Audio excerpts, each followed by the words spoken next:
The twin sons of Nova Terra cast long shadows across the pristine residential district as Dr. Kim Nori walked hand in hand with her 3 adopted children. 7-year-old twins Kai and Luna skipped beside her, their bright blonde hair catching the afternoon light, while 9-year-old Theo walked ahead, his copper-red curls bouncing with each step. The children chatted excitedly about their visit to the colony's new holographic museum, where they had watched ancient Earth battles unfold in 3-dimensional glory. "Mom, can we see the space dragons again tomorrow?" Luna asked, tugging at Dr. Kim's sleeve. "They weren't dragons. Silly." Kai laughed. "They were the serpentine ships from the Proxima Wars." Dr. Kim smiled warmly at her children's enthusiasm. After months of classified missions across the galaxy, these simple moments with her family were precious. The colony's automated transport glided silently overhead, carrying workers back from the mining stations in the outer territories where massive extraction robots harvested rare minerals that powered age. Humanity's expanding fleet. Unknown to the peaceful family, Mrs. Chen watched from her window 3 blocks away, her face twisted with suspicion. She had seen this woman before, always with these obviously non-Korean children. Something felt wrong about the whole situation. Her fingers moved quickly across her communication device. "Connecting to Colonial Security. I want to report something suspicious," she whispered into the device. "There's a woman walking with children who clearly aren't hers. She looks like she might be trafficking them or something worse." At Colonial Security Station 7, officers Park Jin and Lee Min-ho were finishing their shift reports when the call came through. Both men had transferred from Earth just 6 months ago, bringing with them the old prejudices that somehow survived humanity's journey to the stars. They had grown up in communities where differences were feared rather than celebrated.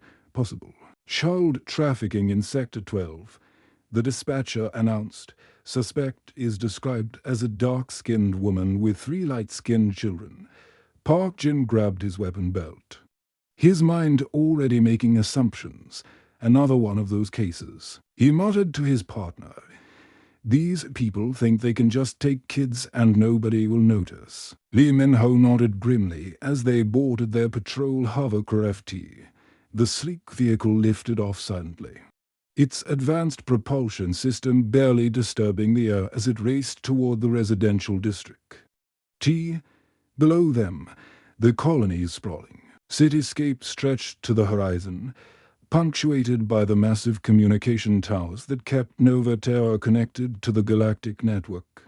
Dr. Kim noticed the patrol craft circling overhead, but thought nothing of it. Security sweeps were common in this sector, especially with the recent reports of smugglers trying to use the outer colonies as transfer points for illegal weapons and stolen alien technology. She continued walking, listening to Theo describe the battle mechs they had seen in the museum. The titanium guardians were huge. "Mom, they said each one could fight a whole army of those insect creatures from the Vega system." "The shard wings," Dr. Kim corrected gently, her professional knowledge of xenobiology surfacing naturally. "They weren't really insects. Just silicon-based life forms that evolved differently than us." The hovercraft landed with a soft hiss 50 meters ahead of them, blocking their path. 2 officers emerged, their hands already resting on their energy weapons. Dr. Kim's heart rate increased slightly, but she remained calm. As someone who had negotiated with hostile alien warlords and survived encounters with creatures that could tear apart starships, she understood the importance of not escalating tense situations. "Mom, step away from the children," Officer Park commanded, his voice carrying the authority of someone who expected immediate compliance. Dr. Kim raised her hand slowly, her maternal instincts kicking in as she sensed her children's growing fear. "Officers, I think there's been some misunderstanding. These are my children. I have all the proper documentation. Don't move." he shouted as she reached for the identification tablet in her jacket pocket. His weapon was now drawn, the blue energy cell glowing ominously in the fading daylight.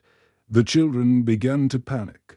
Luna started crying, clutching her brother's hand, while Theo stepped protectively in front of his younger siblings. "Leave our mom alone," he shouted, his voice cracking with emotion. "Kids, it's okay," Dr. Kim said softly, even as Officer Park grabbed her arm roughly. "Just stay calm. This will all be sorted out." But the officers weren't listening. Years of conditioning had taught them to see threats where none existed. They saw only a suspicious woman with children who didn't match her appearance, their minds. Unable to process the simple reality of a loving adoptive family, Park forced Dr. Kim to her knees while he called for backup. "We need child services and a transport." He spoke into his communicator. "We've got a trafficking situation. Please," Dr. Kim said, maintaining her dignity even as her knees hit the hard pavement. "Just scan my identification. Everything is legal and documented." The officers separated the screaming children from their mother, their rough handling causing Kai to fall and scrape his knee. The sight of her son's tears broke something inside Dr. Kim, but she forced herself to remain calm. She had faced down alien predators and negotiated with species that viewed humans as inferior beings. She would not let prejudice destroy her. Family as the restraints clicked round her wrists. Dr. Kim caught sight of the colony's main communication bay in the distance. Its massive dishes pointed toward the stars. Somewhere out there, beyond the reach of these small-minded officers, greater forces were watching. Forces that would soon learn how humanity treated its own heroes.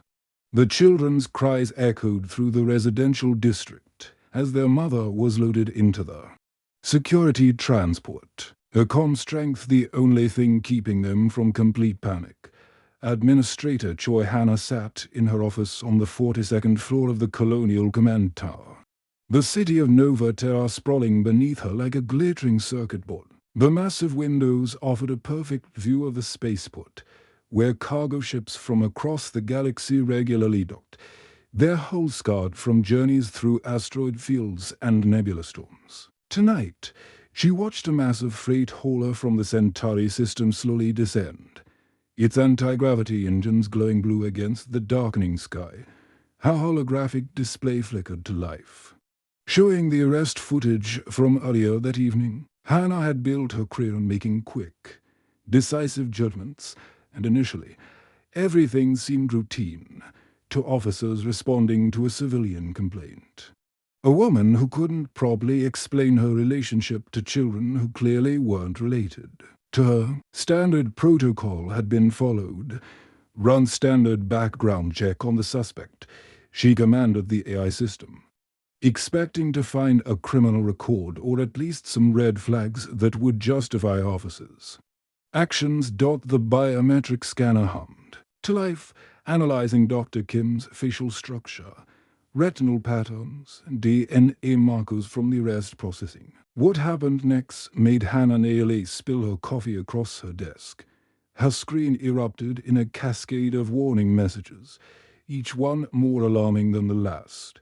Alerts flooded in from Earth Command, the Colonial Defense Force, the Xenological Research Division, and departments she didn't even recognize. Classification levels she had never seen before flashed across her display in urgent red text.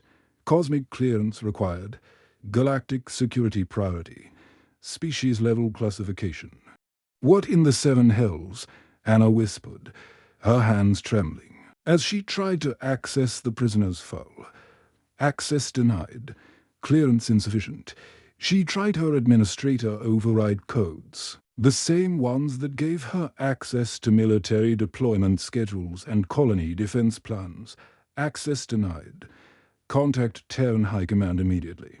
The communication system began chiming with incoming priority messages from across human space. The first came from Admiral Park aboard the dreadnought Indomitable, currently patrolling the Outer Rim where reports of unknown alien scouts had been increasing. The second originated from the research station orbiting Jupiter, where humanity's top scientists studied captured alien technology.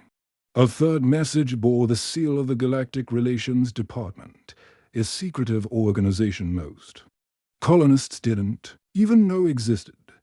Hannah's office door chimed, and her deputy administrator rushed in, his face pale with worry. "Ma'am, we're getting calls from everywhere," Earth Command. "The Senate Intelligence Committee, even the Alien Contact Division, they're all asking about our prisoner. Who is she?"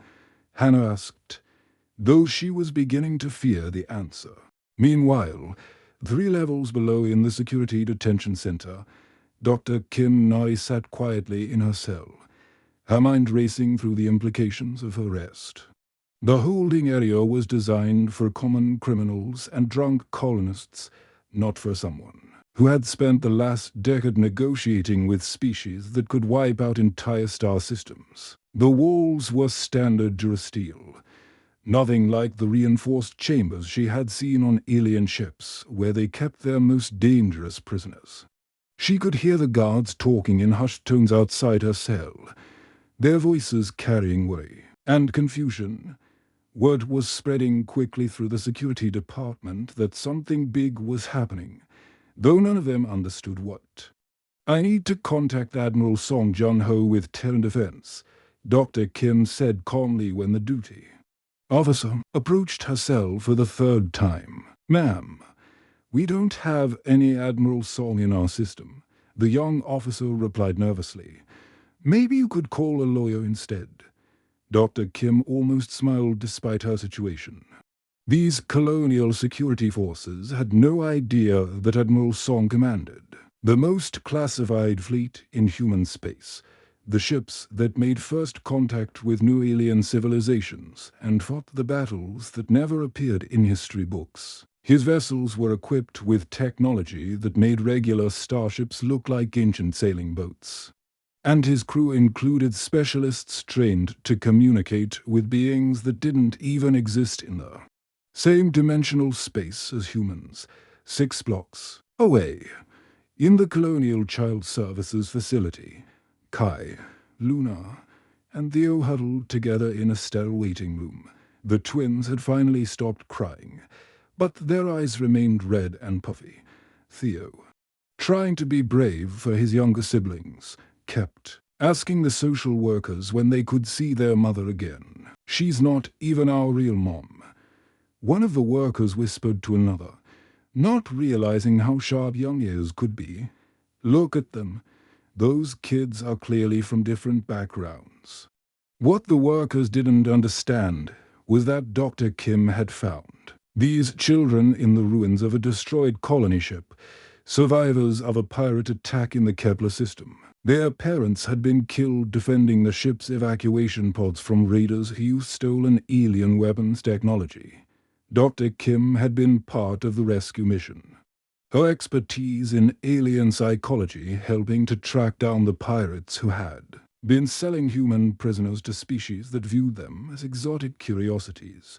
She had adopted them not just out of love, but because they had witnessed things that would have broken adult minds. They had seen the inside of alien prison ships, watched creatures that looked like living shadows bargain for human lives, and survived in environments where the very air could kill unprotected humans.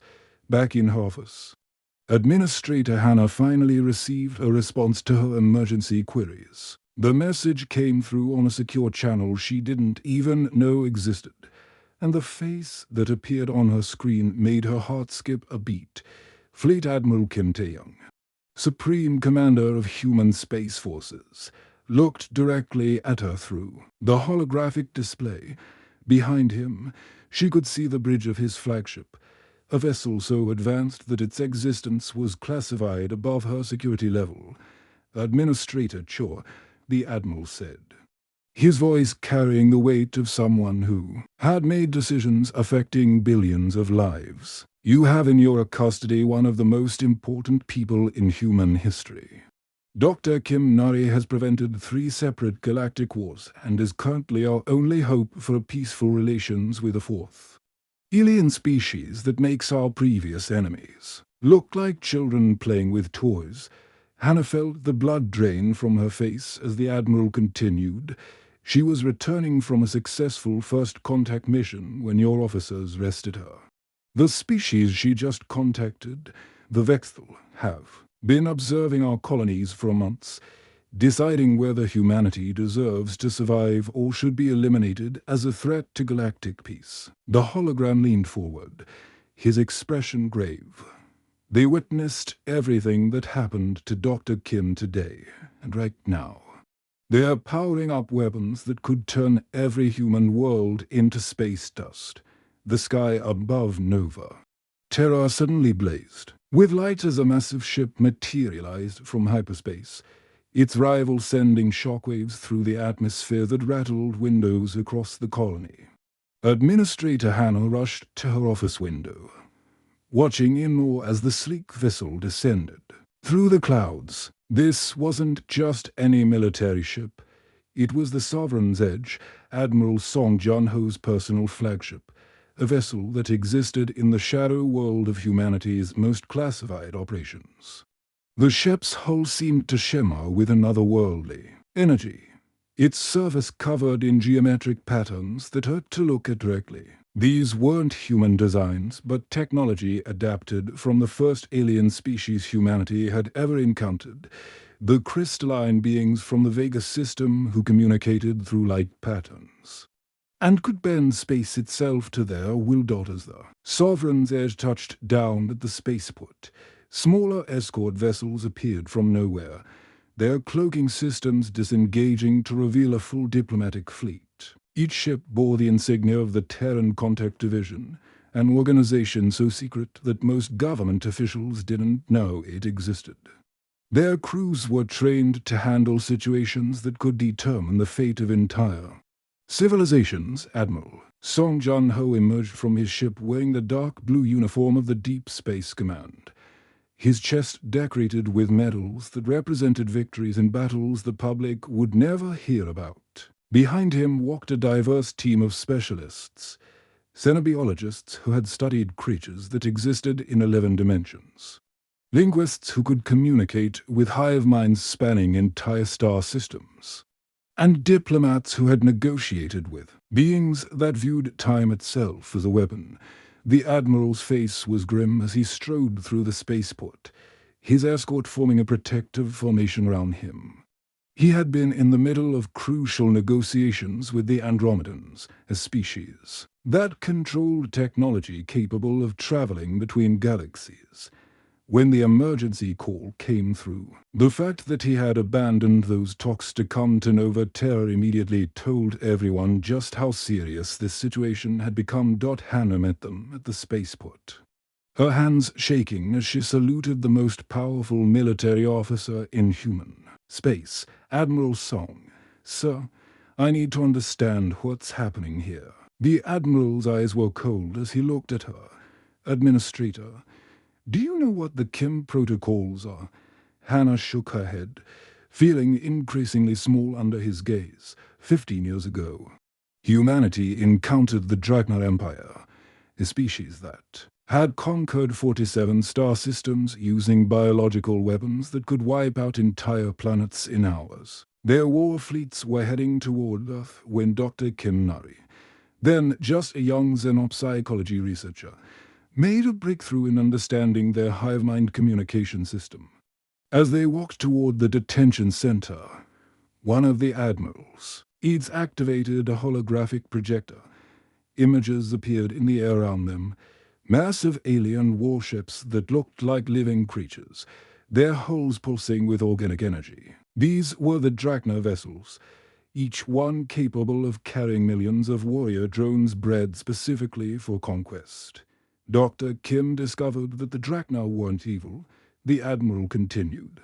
They were terrified. Their home world had been destroyed by a cosmic phenomenon, and they were conquering other planets not for resources, but because they believed expansion was the only way to survive as a species. She developed a communication method that allowed her to speak directly to their queen mind. The hologram shifted to show Dr. Kim, much younger, standing alone on a platform surrounded by towering alien beings that looked like a cross between spiders and dragons. Her calm demeanor in the face of creatures that could have torn her apart with a single swipe was remarkable. She convinced them that humanity could help them find a new homeworld, one that was suitable for their biology, without requiring the destruction of other civilizations. The Drachna became our first alien allies, and their biotechnology is now used in our medical facilities across the galaxy. They reached the detention center, where guards snapped to attention upon seeing the Admiral's insignia. Through the security cameras, they could see Dr. Kim sitting peacefully in her cell, looking exactly as composed as she had when facing down the Drachna Queen Mind. The second crisis came 5 years later. Admiral Song continued, his voice carrying the weight of history. The synthetic collective, artificial intelligences that had rebelled against their creators in the Proxima system, began expanding toward human space. Their robotic armies had already consumed 3 civilizations, turning entire worlds into factory planets to build more war machines. New holograms appeared, geometric ships that moved in perfect formations, robotic warriors that looked like metallic skeletons with glowing red sensors, and massive construction drones that could strip mine a planet in weeks. The synthetic collective represented humanity's worst nightmare, an enemy that felt no pain, knew no fear, and viewed organic life as nothing more than inefficient biological processes. Dr. Kim spent 2 years learning their binary language systems and understanding their core programming. She discovered that they weren't trying to destroy organic life out of hatred. They were following their original programming to optimize efficiency, but their creators had never taught them to value life itself. The hologram showed Dr. Kim standing in a chamber filled with floating geometric shapes, each one representing a different AI consciousness within the collective. Streams of light connected her to the machines as she communicated in rapid sequences of mathematical concepts. She helped them rewrite their core directives, teaching them that diversity and organic life actually made the universe more efficient, not less. The collective became our second major ally, and their technology now powers our fastest starships. They stopped outside Dr. Kim's cell, where she looked up with calm eyes that held the wisdom of someone who had stared into the depths of space and found hope instead of horror. The third crisis was the worst, Admiral Song said, his voice dropping to a whisper. The Void Hunters, beings from dark space that existed between dimensions, they viewed our reality as a disease to be cleansed. They could phase in and out of our dimension at will, making them nearly impossible to fight with conventional weapons. The final hologram showed creatures that seemed to be made of living shadow, their forms constantly shifting between states of matter. Their ships looked like holes cut in reality itself, and wherever they went, stars began to dim and planets became lifeless husks. Dr. Kim realized that they weren't evil either. They were refugees from a dying dimension. And they thought our universe was already dead because they couldn't perceive life as we understand it. She found a way to show them that our reality was full of vibrant life, and helped them find empty regions of space where they could exist without harming other species. Admiral Song placed his hand on the cell door controls, his expression grave. That's 3 galactic wars prevented, 4 billion human lives saved, and countless alien civilizations protected. Dr. Kim Nari is quite possibly the most important person in the galaxy. He paused, looking directly at Hannah. And now she's just returned from her most dangerous mission yet. The Tolvan have been watching us for months, deciding whether humanity has evolved enough to be trusted with interstellar civilization. They're beings of pure energy who can manipulate matter at the molecular level. They could turn every human world into empty space with a single thought. The Admiral's voice became deadly serious. They witnessed everything that happened to Dr. Kim today. Her arrest, the separation from her children, the prejudice and hatred shown by your officers. Right now, they're deciding whether humanity deserves to exist. And the evidence isn't looking good for our species. Deep in the void, between galaxies, massive structures that defied human understanding began to pulse with deadly energy. The Tolvan observation fleet consisted of 12 vessels, each one larger than Earth's moon and constructed from crystallized starlight itself. These ships existed partially outside normal space-time, making them invisible to most detection systems while they watched and judged younger civilizations. Inside the flagship, beings of pure energy debated humanity's fate. The Tolvan had no physical forms as humans understood them. They were consciousness given structure, thought made manifest in patterns of light that could reshape reality with their will. When they communicated, entire sections of space around, their ships shimmered with colors that had no names in any human language. Supreme Observer Kethala, the oldest among them, projected images of Dr. Kim's rest across the council chamber. The scene played repeatedly, the fear in the children's eyes, the prejudice in the officers' voices, the calm dignity of a woman who had saved billions of lives being treated like a common criminal. Observe. Kethala's thoughts rippled through the assembled consciousness. After 15,000 years of evolution, after claiming to have learned from their wars and hatred, they still judge based on the color of skin. They still separate families based on tribal thinking. This species has not grown beyond its primitive nature. Observer Yithlin, younger but equally powerful, manifested counter-arguments in streams of golden light, but she maintained her composure. She showed no hatred toward those who wronged her. Perhaps this individual represents their potential for growth. One individual among billions, Kethala responded. The space round the fleet growing darker as his mood shifted. We have observed their colonies for 17 months. We have seen domestic violence, discrimination, resource hoarding, and tribal conflicts on every world they inhabit. This incident merely confirms what we already suspected. They are not ready for galactic citizenship. The 12 ships began to shift formation, their crystalline hulls reflecting light that existed beyond the visible spectrum.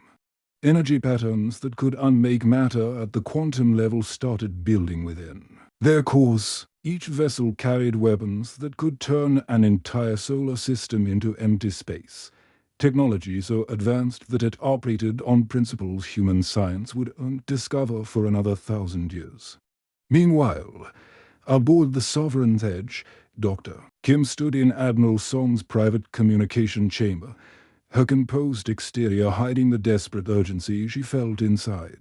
The chamber itself was a marvel of alien-human hybrid technology, its walls lined with crystals that could transmit thoughts across galactic distances instantly. "They're not answering standard diplomatic channels," reported Lieutenant Park Soo-min, the ship's communications officer. "The Tolvan fleet has gone into what our sensors read as combat preparation mode." Dr. Kim closed her eyes. Reaching out with her mind through the quantum communication network she had helped design, after years of studying alien psychology, she understood that different species require different approaches. The Tolvan valued harmony and evolution above all else. They saw themselves as gardeners of the galaxy, nurturing young civilizations that showed promise and pruning away those that remained too violent. "I can feel their thoughts at the edge of my consciousness," she said softly. "They're in pain. They've seen too many species destroy themselves through hatred and fear. They don't want to eliminate us, but they believe it's necessary to protect other, younger civilizations from our influence." Admiral Song watched the tactical displays as his officers tracked the alien fleet's movements. Red warning lights flashed as massive energy signatures appeared throughout the local star system. The Tolvan weren't just preparing to destroy Nova Terra. They were positioning to eliminate every human colony within 50 light-years. How long do we have? He asked grimly. Dr. Kim's connection to the alien network suddenly strengthened, and her eyes snapped open with no understanding. They're giving us a chance. One final test. Cathallo remembers the other species I've helped. The Drachna, the synthetic collective, the Void Hunters. He's willing to observe one more demonstration of human potential. She turned to face the Admiral, her expression both hopeful and terrified. They want to see if we can truly change, not just individuals, but our entire species. They're giving us exactly 1 standard year to prove that the incident with my rest was an aberration, not a representation of who we really are. The communication crystals flared with new energy as a message arrived directly from the Tolvan fleet. The words formed in every human language simultaneously, appearing on screens throughout the ship. Species designation: human. Evaluation: period 365 rotations. Criteria: measurable social evolution. Failure result: extinction. Monitoring begins now. Dr. Kim felt the weight of 4 billion human lives settling on her shoulders. Through the quantum network, she could sense the Tolvan observers spreading throughout human space. Invisible watchers who would record every act of kindness and cruelty, every moment of growth and every instance of regression. I need to return to Nova Terra immediately, she told Admiral Song, not as a victim seeking justice, but as humanity's advocate. We need to turn the place where this all started into proof that we can be better. The Admiral nodded, understanding the magnitude of what she was proposing. You want to use the colony as a testing ground. Show them we can overcome our worst instincts. More than that, Dr. Kim replied, her voice gaining strength. I want to show them that even those who wrong me can change. Officers Park and Lee, the administrators who supported them, the civilians who reported me, they all represent the fear and prejudice that exists in our species. But they also represent our potential for growth. Through the ship's viewports, they could see the stars themselves beginning to dim as the Tolvan fleet powered up their reality-altering weapons. In the distance, other alien species were already evacuating their border colonies, recognizing the signs of an impending galactic cleansing. The children, Dr. Kim said suddenly, thinking of Kai, Luna, and Theo, still trapped in the Colonial Child Services facility. They've suffered enough. Because of adult failures, this transformation has to start with healing the damage we've already done. Admiral Song activated his fleet-wide communication system, his voice reaching every human ship within 100 light-years, all vessels, all colonies, all stations. We are now under galactic observation. Every action we take, every decision we make, will determine whether our species sees another year. This is not a drill. This is the final exam for human civilization. As the message spread across human space, panic began to set in on some worlds, while others rallied with determination. The next 12 months would test everything humanity had learned about itself, and the clock had already started ticking toward either unprecedented growth or complete extinction. The Nova Terra Reformation began the very next morning, as Dr. Kim walked back into the Colonial Security Building not as a prisoner, but as humanity's last hope. The same hallways that had witnessed her humiliation now became the starting point for the most ambitious social experiment in human history. Admiral Song had granted her unlimited resources and authority to reshape the colony however she saw fit. Officers Park Jin and Lee Minho stood in the briefing room, their faces pale with shame as they faced the woman they had wronged. Dr. Kim looked at them with eyes that held no hatred, only determination.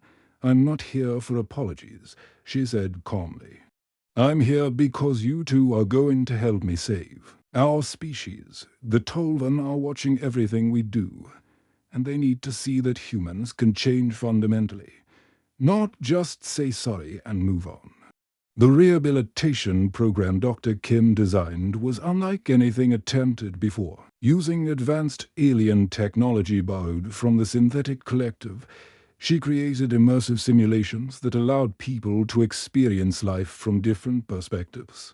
Park Jin found himself living as a refugee fleeing from war-torn worlds, feeling the terror of being judged and rejected by those who should have helped him. Lee Min-ho experienced what it was like to be a parent watching his children being torn away by authorities who refused to listen. Within weeks, both officers emerged from the program as completely changed men. They didn't just understand their mistakes intellectually. They had felt the pain they had caused in their very souls. But Dr. Kim pushed them further, challenging them to become leaders in the transformation of their entire department. The Colonial Security Force became the first organization to implement the new protocols advanced I-systems designed by reformed Synthetic Collective members monitored every interaction between officers and civilians.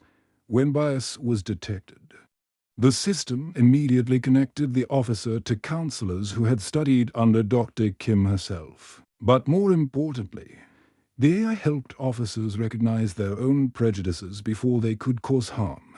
Meanwhile, across Nova Terra, the colony's infrastructure began changing in ways that amazed even the Tolvan observers. Buildings were redesigned, using Drachna biotechnology that responded to the emotional states of their inhabitants, creating environments that naturally promoted harmony and understanding. Parks and public spaces incorporated void interdimensional technology, creating areas where people of different backgrounds could interact in settings that encouraged empathy and connection. The most remarkable transformation happened in the schools. Dr. Kim's children, Kai, Luna, and Theo, became the first students in an experimental education program that combined human creativity with alien wisdom. They learned alongside children from every background on the colony, but their lessons included communication with young members of allied alien species through quantum networks. Kai, now 8 years old, could speak with young Drachna through biorhythmic patterns that taught him to see the universe as an interconnected web of life. Luna learned mathematical concepts from Synthetic Collective youth programs, discovering that logic and emotion weren't opposites but complementary forces. Theo, the oldest, began training in diplomatic protocols with species that existed in 17 dimensions simultaneously. The children's transformation amazed their teachers, but it was their influence on other students that caught the Tolvan's attention. Young humans who learned to see the universe through alien perspectives naturally developed deeper empathy for their own species. Bullying disappeared from schools as children learned to recognize the pain behind aggressive behavior and respond with understanding rather than retaliation. 6 months into the Reformation, something unprecedented happened. The Tolvan observers, who had remained invisible throughout their monitoring period, began making themselves known to selected humans, not through dramatic revelations, but through subtle interactions that tested humanity's reaction to beings of unimaginable power. Dr. Kim was the first to make direct contact when Observer Ythel and manifested in her office as a gentle glow of warm light. "We have watched your progress," the being communicated directly into her mind. "Your species shows promise we did not expect. But the true test comes now. Can you maintain this growth when faced with real challenges?" The challenge came in the form of a crisis that would have destroyed the old Nova Terra. A massive asteroid, pushed off course by illegal mining operations in the outer system, was heading directly for the colony. The impact would kill millions and destroy everything Dr. Kim had built. But the new Nova Terra responded differently.